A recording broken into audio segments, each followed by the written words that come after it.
Hello everyone, আমি শিনি। সবাইকে স্বাগত জানাই নতুন একটা ভিডিওতে। আজকে দুপুরের লাঞ্চে মা বানিয়েছে ভেজ ফ্রাইড রাইস, গাজর, বিনস, মটরশুঁটি আর ক্যাপসিকাম দিয়ে। পুরো দেখো কী সুন্দর কালারটা এসছে, একদম ভেজ। আর একটু গোলমরিচ স্প্রিঙ্কেল করে দিয়েছে, কিন্তু খাবার সময় দেখেছি বেশ ঝাল হয়েছে। একটু স্বাদ নিয়ে দেখেছি বেশ ঝাল হয়েছে।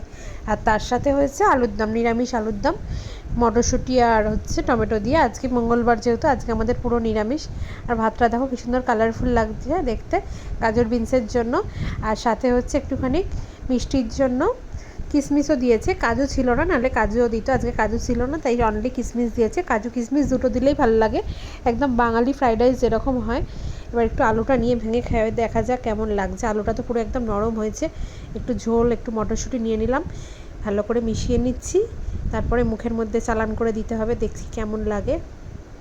বেশ ঝালঝালি হয়েছে, একবার খেয়ে দেখেছি, বেশ ঝাল লাগছে। এমনি কিন্তু বেশ ভালোই হয়েছে। আজকে সবটা মাই বানিয়েছে, আমি ফ্রাইড রাইসটা বানাতে একটু হেল্প করেছিলাম, আর আলুর দমটা মা পুরোই বানিয়েছে। আগের দিন আমি বানিয়েছিলাম, আগের দিন পোলাও হয়েছিল, সেদিনকার মা পোলাও বানিয়েছিল, আমি আলুর দম বানিয়েছিলাম। ওই দুজনে অল্টারনেটিভ করে বানাই।